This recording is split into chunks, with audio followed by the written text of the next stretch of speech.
So statistically speaking, I shouldn't be who I am today. I am everything that statistics would say that I should not be. I'm a mom, a great one at that. I'm a grandma, a great one at that. I am a wife. I am a mentor. I am a role model. I am a business owner. I am an overcomer. I am a fighter. I am a queen.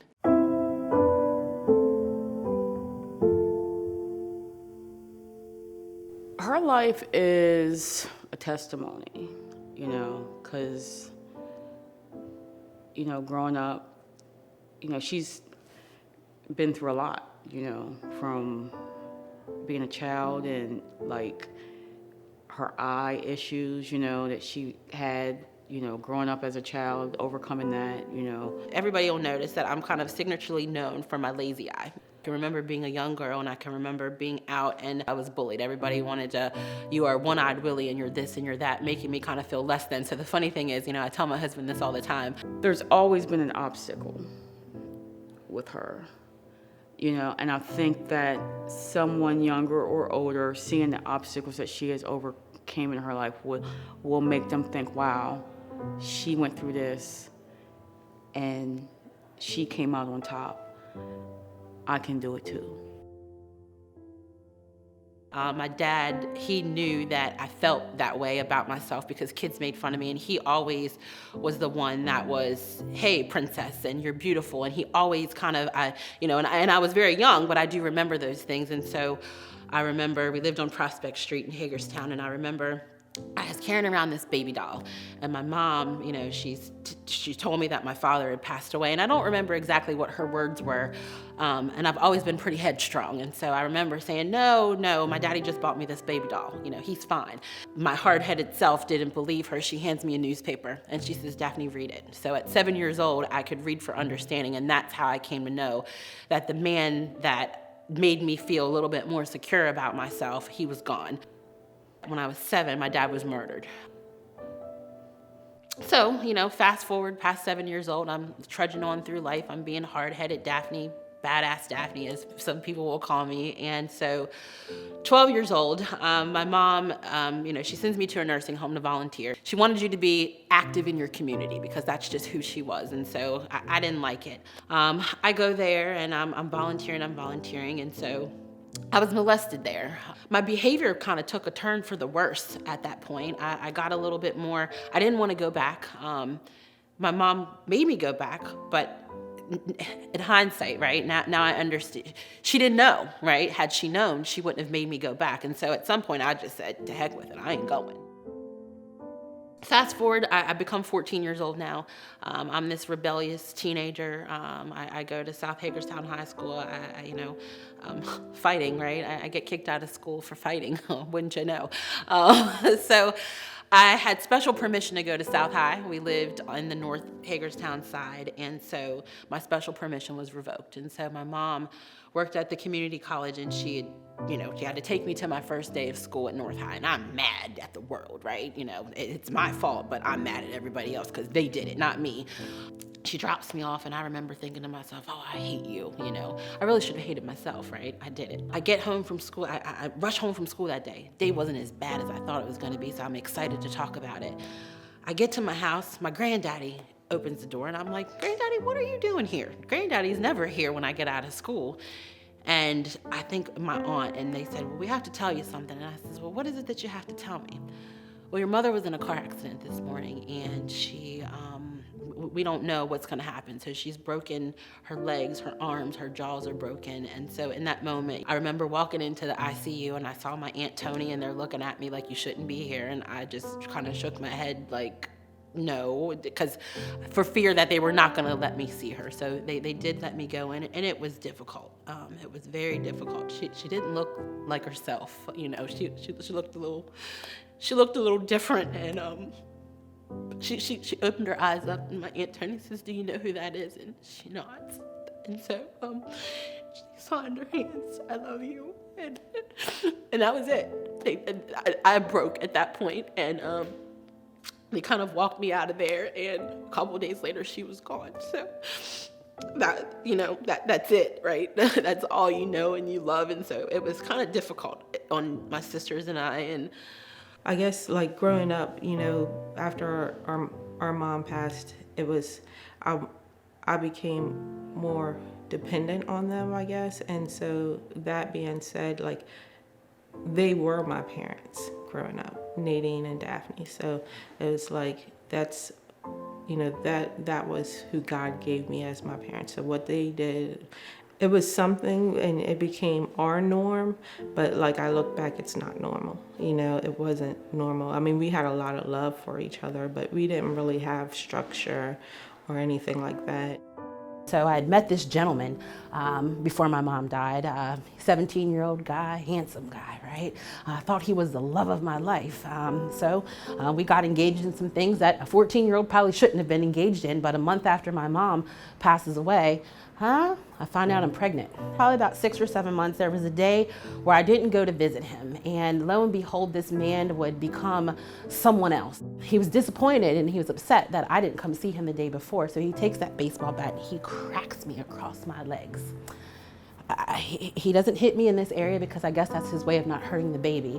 There's a curling iron in the room and he begins to burn me with the curling iron on my arms. And as devastated as I was, I thought it was love. He does this because he loves me and because he cares about me. I didn't know any better. I mean, she's been on her own since she was 15 years old, and I'm her first kid. So having me at 15, we basically grew up together. So, I mean, I'm 27, she's 41, I'm gonna say, about to be 42. Being her only daughter, there's a huge difference in how she treats me and how she treats the boys. I get a lot more flack, I would say, because she knows what it's like to be a woman. So in order for me to be a greater woman, and actually from what she's been through, and she doesn't want me to go through those things, she pushes me a lot more. dealing with that, I get pregnant again somewhere along the way. I carried that baby for 7 months. That baby was a stillborn baby girl. So I believe I was about 16 when I had the stillborn baby girl. So then 17, I make it to my senior year because I'm a pretty smart kid, get good grades. My mom raised me to read and to educate myself. So I might not be here, but I was smart enough to know, get your work, turn it in. However, that wasn't good enough. Dr. Coley, my guidance counselor, he calls me up to the office 3 weeks before graduation and he says, Daphney, you're not gonna graduate. And I'm like, what? Like, have you seen my grades? Because I have. You missed too many days of school. There's a rule that says you have to be here. I looked at him and he said, you can go to summer school. I said, but I'm not going to graduate with the rest of with my friends. No, you're not. I said, well, I'm out of here. I'm done. And he says, what? I said, I'm not going to summer school. I'm just done. And he says, well, your mother would be rolling over in her grave if I didn't make you march up to the Career Study Center and take that GED test. So I said, fine, have it your way. I'll march on up there and I'll take it. So I marched on up to the Career Study Center, which is now known as Tech High. I took the test. I passed it with flying colors, and I was like, ooh, well, man, if I'd have known this, I could have done this like a couple years back. But at any rate, I really wasn't doing very much with myself, I actually ended up, stripping in a strip club. A lot of people don't know that about me, but I did, It was a way to... I stayed home with my kids all day and I worked at night. I made decent money. I could take them and do whatever, I could pay my bills. Then lo and behold, I'd get 21 and there you're knocked up again. Well, you can't be doing that in a strip club with the baby in your belly. So I'm like, all right, well, I figured this one out. And I remember I lost my job.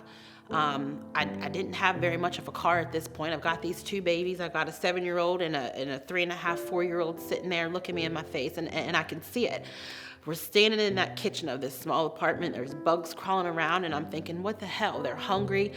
I'm broke. I don't know how I'm going to feed them. Social services is right up the street, but I'm proud, right? My mom did not raise me to rely on or depend on. I came from a strong woman. And so I'm looking at these babies and I've got to feed these babies and I've got this other one rolling around in my belly. And in that moment, I broke down and I cried and I looked at them both and I said, I'm so sorry. I'm so sorry that I've done this to you. And I thought of my mom and I looked up and I'm sorry. So I had to, I'm a suck it up buttercup kind of child, kind of person. And so I'm like, all right, stop crying these tears. You got to go do something. So I march up to social services and I suck up my pride. I apply for food stamps. I go get myself into housing so that, hey, it's a better way. I don't feel good about it, but hey, this is kind of what you have to do here. And in that moment, looking at them, and being sorry and looking up at the sky and being sorry. It was, what do you do to fix it, Daphney? She has had a lot of tough times, and I don't know what she does or where she gets it from, she digs deep and she just does what she has to do to get through it. I didn't want them to have to feel like because it was just me that they couldn't have or do or what the other kids could. So I was just kind of going through life and kind of learning from different people and sponging from people. And I was getting myself to be in a better place, There were still trials and tribulations that I was facing along the way. Taking care of 3 kids by yourself, financially, sometimes I wasn't making as much money as I could. I'd go out and get a part-time job, maybe another part-time job. I remember kind of very early on, I remember that being a little bit of a challenge because I think at that point, my mom was still trying to learn how to navigate having 3 kids at the young age that she was. So it was kind of challenging there. I remember her working tons of jobs just to make sure that we had everything that we could or that we needed. Sometimes it was difficult. There's been times where I've had a car repossessed. There's been times where I've had an eviction notice on the door or the electric's going to be cut off. But it's, hey, how do you deal with these things to get yourself into a better space? And so I can't say that there weren't times that we didn't get to do stuff because, mom didn't have it, because there were times that she had to say no to us. But if my mom could do it, she would break her back to do it. We ever really had those conversations where it was we wanted something or we wanted to go do something and it was a no, I don't have it. Typically it was just, okay, maybe not today, maybe not tomorrow, but give me 2 or 3 months and I'll work for it and make sure that you guys have it in the long run. So that's kind of how things went in the house. I think she had me at 22, and that's insane to me because she had 3 kids, didn't know what to do with her life, so she just started working, and she worked non-stop. I would go in the kitchen back at the house in Fuquay, and she would just be at her little desk working till about 12 a.m., maybe 1 a.m., and just non-stop grinding, making sure there's food on the table. Fast forward, I'm 30-some years old. My second child is getting ready to graduate from high school. My daughter's graduated. She went off to Bowie State University. I've got my younger kid and he's in high school. And so my middle child, he's a football prodigy in our area. He's got the Maryland rushing record and all that other good jazz. And so colleges were scouting him out and he ends up with a full ride. Couple full ride offers. He ends up at the Citadel in Charleston, and I'm like, oh man, my baby's leaving. I've never missed a football game. What does this look like? My mom has always been at every single one of my athletic engagements, whether it was skating, football, basketball. She's been there for it all. So I don't think that she could kind of take being 10 hours away and having to make that move or travel down there each Saturday for games. So she decided that she wanted to decide maybe to move to North Carolina. My job at the time, I tell my boss, hey dude, I'm leaving. I'm going to North Carolina. I'm looking for a job. Either you're going to let me keep my job or I'm out. So luckily enough, he lets me keep my job, but says, hey Daphney, you've got to manage your staff still. So I moved to North Carolina. I'm there and I didn't really like the position. Someone called me and asked me to do some consulting work in March of 2015. And I said, sure, I took a pay cut and so why not? And so June of 2015, I go out to a conference for my old job that owns the technology, but now they're licensing it. And I remember, the purpose of me going there was, hey, I'm thinking about, venturing out on my own and doing this consulting work because I don't really like what I'm doing. I can help more than just one person. So the purpose was for me to go and to get clients. So I get there and I think that I'm this confident woman, and I get there and I get into this social hour where there's all these people and I'm supposed to be networking, right? I know that I have a dinner scheduled that evening with the guy that I've been helping and another CEO of a company that were looking to, see how that they could expand upon what they're doing. I find myself back up in my hotel room calling my little sister on the phone in tears. I am petrified in this room.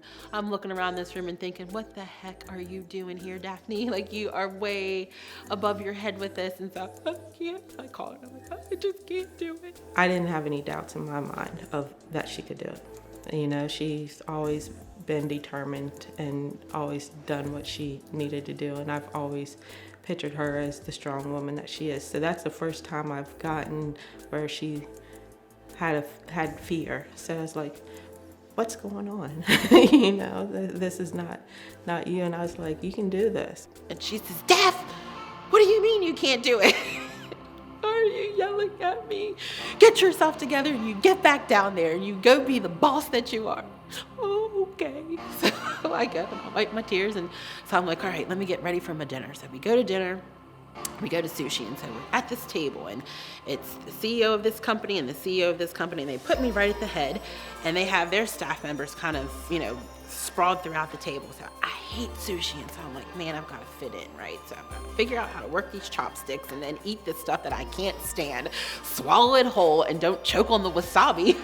And so they're having this conversation, and I'm focused on the chopsticks, the wasabi, and swallowing whole, right? I'm not thinking about networking or business. And so they ask a question about the software. They're talking to one another, and they come up with a question, and they turn around and they look at me, and I'm thinking in my head, oh damn, like, what am I gonna do now?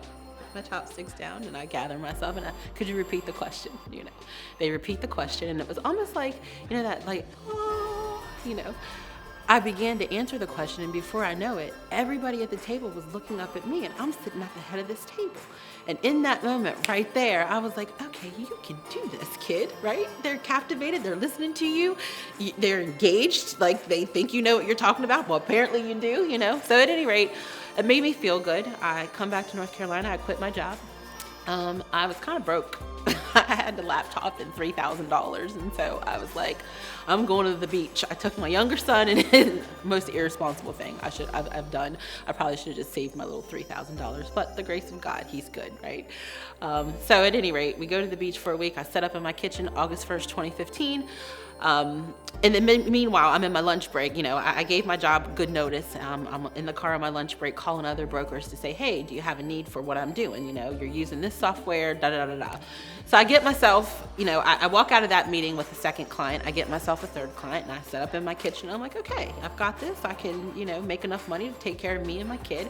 I get to go watch my kid play football. And so before you know it, November rolls around, and it's just getting busier and busier. So I hired my first person to come work with me in the kitchen. It was me and my employee and my dog running around in my kitchen. And she had the desk in the kitchen, and she was just typing away. I'd come down every morning, or you know, go upstairs to go to sleep, and she'd be at the desk typing, working on business. Her and you know, her first employee in the kitchen, she had set up another little desk beside hers, and you know, she'd be down there. I'd come down, say hi to both of them, and then from there it kind of just grew. It would go from being in the kitchen to then, you know, an office space with 2 or 3 people, and then it kind of got to how it is now. And so yeah, I mean, the progression was kind of fast, the way I remember it. Moving to North Carolina was a good thing.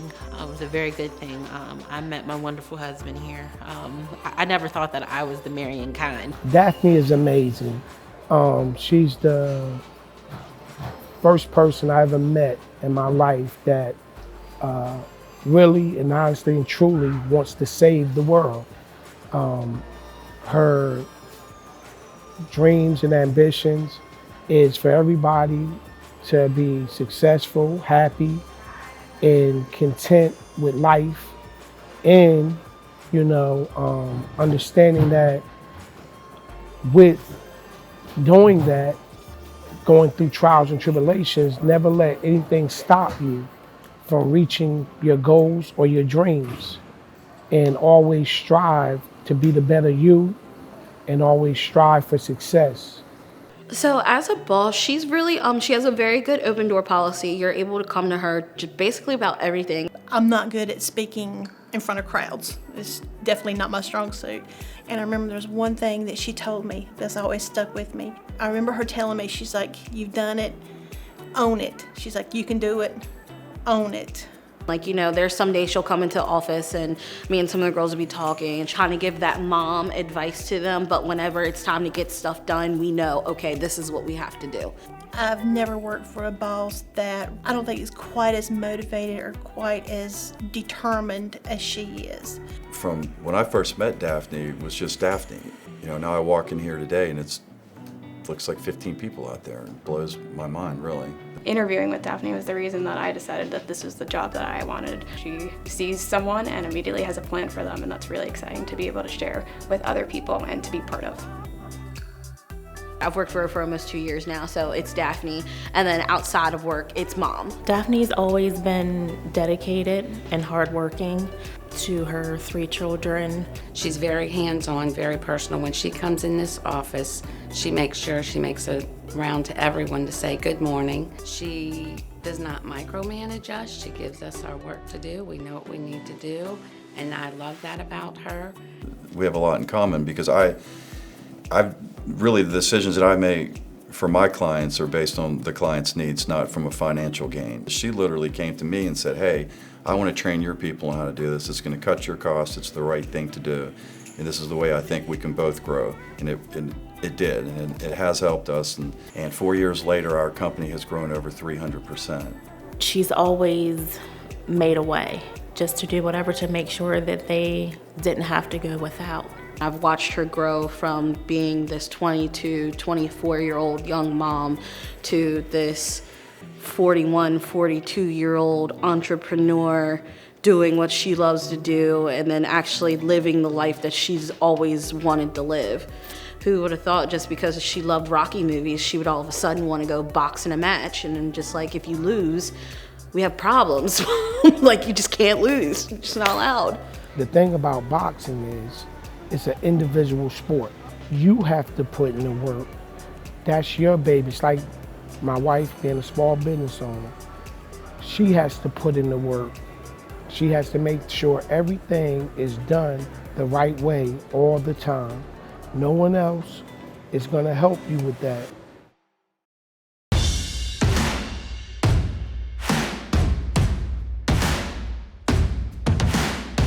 The first time I met her, he was like, you be working with this female right here. And she came straight off and she told me what she wanted to do. She said, you know, I want to fight, I want to box, I already got my card, my passbook, everything I need. I just need to get trained up, and this is the date. If she wants something done, it's gonna get done. When she says, this is what I'm doing, it gets done. She always says, when I grow up, I want to be this. And how she sees is you're never too old to grow up. So this year, her thing is, when I grow up, I want to be a boxer. So she's growing up into a boxer. Why does she train? Because she wants to fight.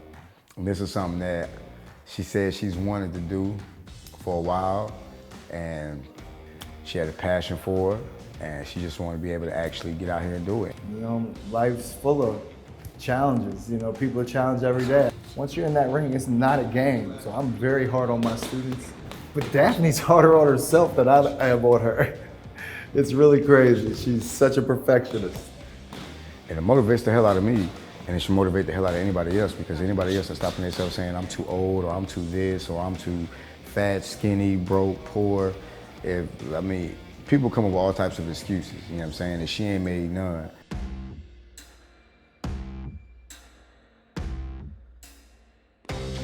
Somebody says they can't do it. No. You just don't have it yet.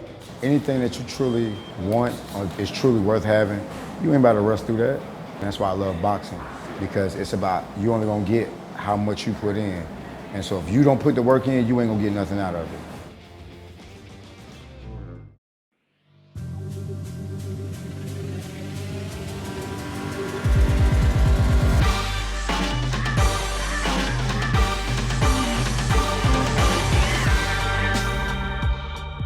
We finally make it to the fight. It's our first fight.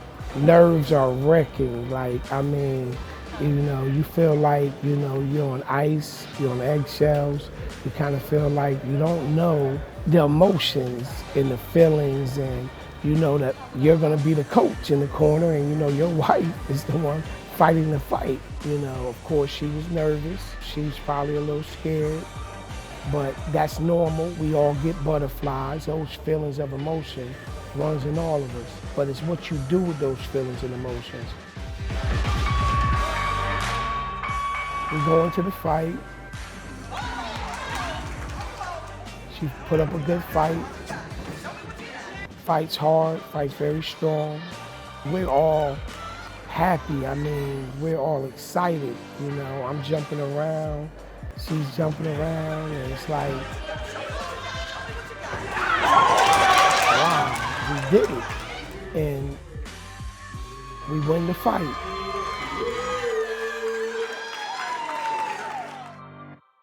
So now, you know, by winning her first fight, the next fight would be coming up. That would be for the belt. The next fight was about to happen.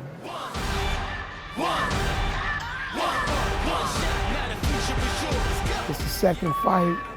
So the first round, Daphney's in the ring, she's going at it. And, you know, she fought with more energy and heart.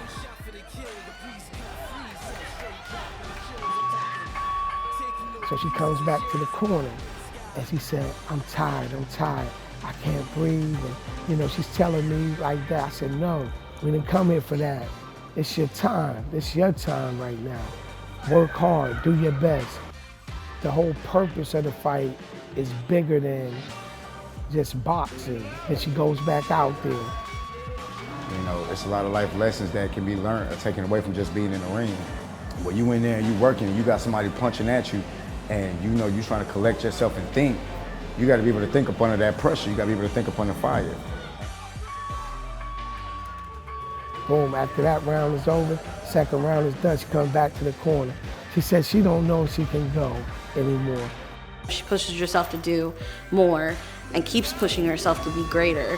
And I think that's like an admirable quality to have and something for everybody to even inspire to be. And I could tell, looking at her, she had that look in her eyes like, I might want to quit, I might want to get up, because this is really hard work. And I'm like, no, ain't no quitters here, we ain't giving up.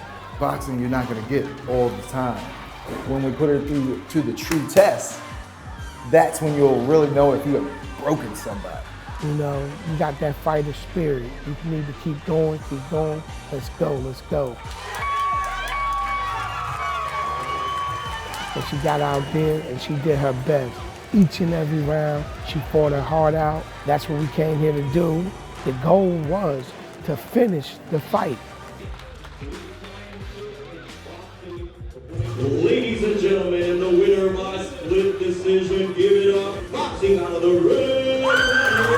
She didn't win the fight, and I'm not even disappointed because to make it happen and to do it and to reach one of her goals in life was a beautiful thing.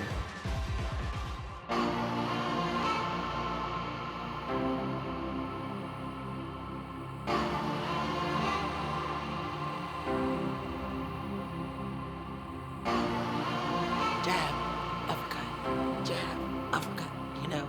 Overhand, that's my favorite. The overhand's my total favorite. But at any rate, you know, you're tired. You're tired in that ring. You're tired. Somebody's coming at you and you're trying to fight back, but you don't give up. I've been the little girl that's been bullied. I have been the little girl that's lost because I lost my daddy. I've been the little girl that someone violated my privacy. I lost my mama. I am a teen mom and I've been on welfare. I've been kicked out of homes. You name it, I've done it. But guess what? I don't make excuses, right? I stopped, maybe 22 years old, I stopped making those excuses and I looked myself in the face and said, how do you become a better version of yourself? Fast forward, here we are, 2020, 5 years, I'll be 5 years full time in August, and so I've grown that team. I'm proud about it, you know. Sometimes I kind of downplay it, but you know what? I'm gonna put my head up and I'm gonna be proud about it. I've grown from one person to 13, 14 people, and I'm gonna add 3 more. And so people come and they do business with me, and I'm owning my space that I'm in now. So there's been times in my life where I'm ready to give up. You surround yourself with people that will look at you when you're, you know, it kind of reminds me of practice. you're at the bag, you've got someone to the right and someone to the left. They don't let you give up. They see you're tired and they, come on, kid, you can do it, you know? And so it was, hey, come on, kid. That's what he told me. You can do it, right? And he pushed me back out in the ring and I finished.